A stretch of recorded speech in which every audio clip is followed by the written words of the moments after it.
You are watching Xirtus.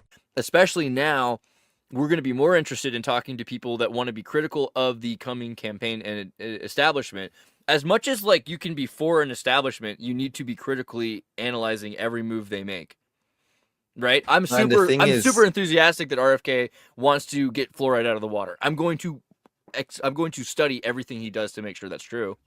well, exactly, that's the thing, because whether they are play pretending or not, whether there are other agendas in the background or not, and I agree, especially everyone who is now excited, Yeah. hopefully for good reason or whatever, these are the ones who should be looking super closely and should be making sure that actually what they themselves imagined, let's say, would be implemented actually is being implemented to the T, and again, not let it up even to potential, and I was going to get into blasphemous territory, how do you call that?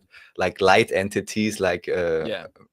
Bobby Kennedy may appear like, and they'd be like, really look at the fine print. Is he really doing it? Because if everyone is looking, it doesn't even matter I think it's whether a he would foregone make. conclusion that their light beings are associated with Nordic light beings are associated with the Trump campaign, right? Like that's kind of what Yeah, well, Barron's 7 feet tall. Like just you know what I yeah, mean? It's right. pretty clear what's happening. Return of the Tartarians. We're almost there. I wanted to post this. So this is true. Economically speaking, people are already and companies are already preparing for this. So 3 days since Donald Trump's historic landslide, and already the EU is buying American natural gas to avoid Trump's tariffs. Inevitably, they see this coming in 3 months. You might as well start saving money now. Putin says he will sell Russian oil in the U.S. dollars, which is I can't believe that's the second thing instead of the first thing. Like that is the most important. That is the craziest. We need to look into this more. That Putin will be selling in U.S. dollars, but it's not that he will only be doing this. Uh-huh. It's just that now they'll be accumulating U.S. dollars again. They're you understand how bad our economy was getting because we were isolating ourselves. We were about to have a Japanese Edo period. If it literally was about to happen, we were about to enter into the coldest Cold War since the Graham Hancock climate change. Okay, Hamas calls for peace. Well, they always call for peace, but will we listen this time? It's possible because now we have someone who likes to make deals.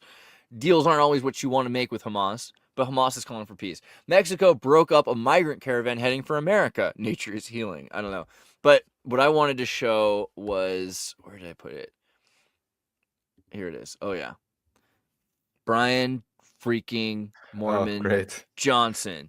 MAHA, right? Hanging out with Bobby. And so that's kind of fun. And then then Keenan says, MAHA and Mori translates to many. And I said, medical health Maha is opposed. great.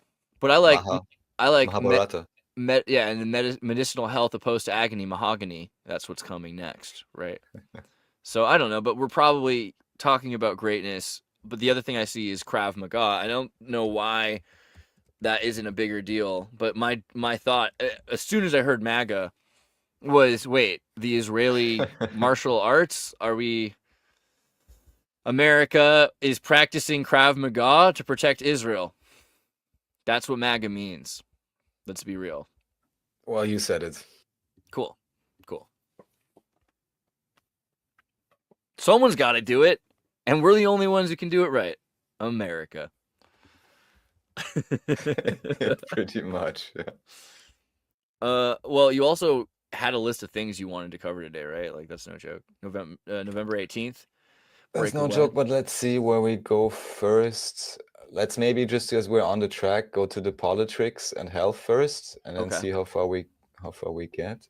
All right, down the rabbit hole we go. Oh, in the 19 days, oh of yeah, course, this was cool as well. This was pretty good. Vance's conversation. Yeah, about I only listened in a little bit, but again, I have to say I was surprised that this JD Vance guy is surprisingly sympathetic. Is that a proper word to say? Yeah. Like I had never heard him before, and I was like, oh, actually, this again. But this is the real everyone. I wish he was Mormon. He just seems like we could really get him. You know what I mean? He would love it over here. No, but what I want to say to everyone, I mean, consider this. I'm already saying, oh, someone seems sympathetic and great. I don't really know much of his policies or none of his background really to have any opinion on that. His But mom was like a crack whore in Appalachians, and then he ended up becoming a Marine. Then he went to Harvard or Yale. Was he Harvard? Yale. Yale? But then to Isn't he? qualify, why do I think he's sympathetic? Because he's not, cackling, giggling, and obviously demonic like some of the other actors you have, and that's Yeah, already Yale. putting you on the good side. But I'm saying this is not a good place to be in overall if that's already a thing where I you mean, the think, fact that oh, he's not a Harvard kid means he's not a Aldous Huxley beta. The fact that he's a Yale kid is the sign of the collapse of Yale, right? Back when Simpsons were making episodes saying, "Oh man, they're letting anyone into Yale now." This is who they were talking about, and he got in because of him being in the Marines. But he is actually pretty smart, I would say. He's pretty smart. He's smart in the way that magazine salesmen are smart. He's smart like a bank businessman. He's not the ultimate wisest kind of smart. He's not a wise person. I wouldn't say he's a wise person, but he's kind of maybe more wise than some because he's lived through trauma. He's seen his mother addicted to drugs. He's seen how infrastructure is designed to entrap Americans and all people to keep them perpetually in debt, making a little bit of money off them every year for the rest of their lives. He didn't like that. He's super into business, and he's into Yang, and he's married to a Hindu woman, so he's actually got a lot of metaphysical background that you would be surprised for an Appalachian boy to know as much about the Veda as this guy does, which I think is another reason he's actually part of the team. But I thought the most interesting well, part the real was question is now is Dr. Shiva now gonna get a cabinet position too? no way. No.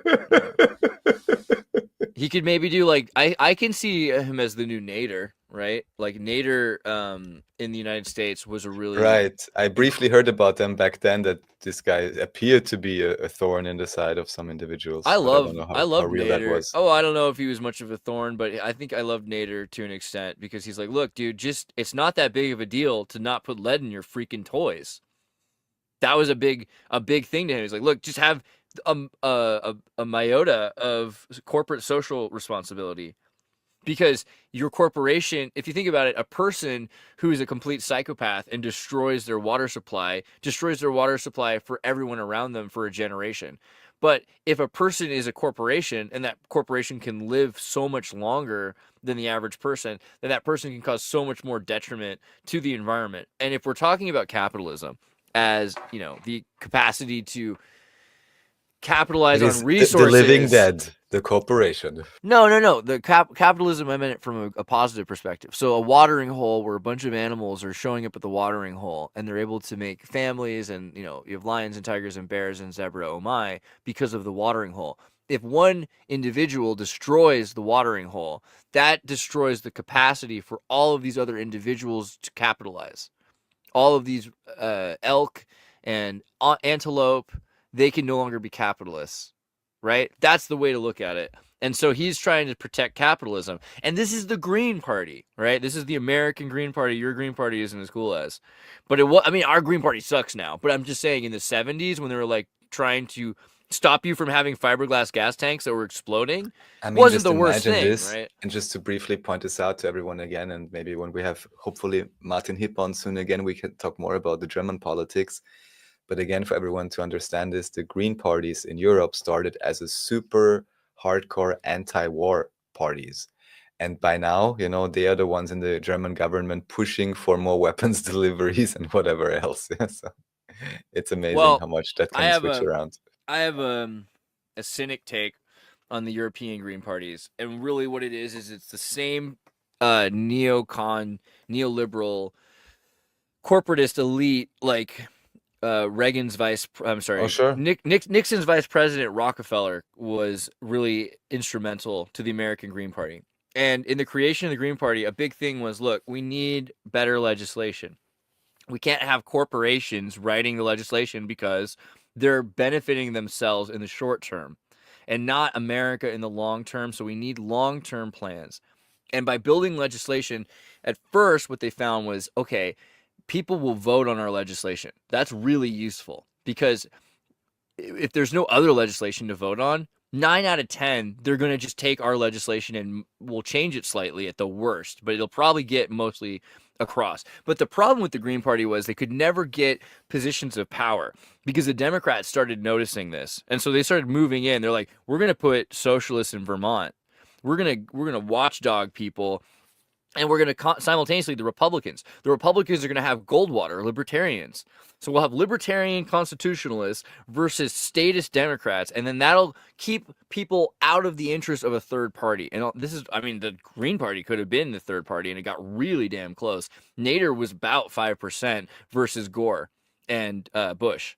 It was all coming into fruition, and they just stopped it. They did the Republicans and the Democrats, Bush and Gore, whose parents, by the way, have a company together called Occidental Petroleum. They worked together to stop the Green Party from getting the 5% that would have Occidental. But that's Al Gore Sr. and Herbert Walker Bush, their company.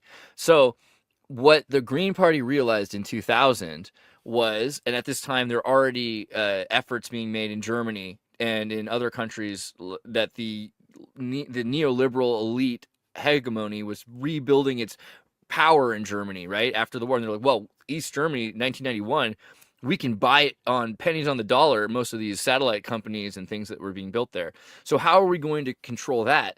Let's build the Green Party there to just write legislation for the European Union. And a huge amount of what is the European Union was created by the Green Party and by essentially the same neoliberal elite from Rockefeller that had built the American Green Party. They started as the same thing, but they had way better luck in the last 10, 15 years in Europe in elections. Before that, they were just writing legislation, right? Luck. Greta Thunberg as one example, Greta Thunberg. But I can give you a real life example. So I have a friend who was working for a Green parliamentarian in the European Parliament. And aside from that particular parliamentarian only caring about, I don't know, flying around and not even able to, for themselves, buy a local tram ticket or something, we can talk about how useful that position is into itself. But anyhow, there to do anything is a struggle or whatever. However, when the same individual I know worked for Open Society Foundation related place, any and all legislation that they were developing was wholesale accepted by the parliament. So from that point of view, it's more effective to work for one of these non-profit, I'm helping you write your legislation, Open Society Foundation constructs. Yeah. You'll have more effect in the parliament potentially than actually working within the parliament. Pay no attention to the democratic process, right? Like, because that's just it's the front door. You want to go around the back door. Yeah, pretty much.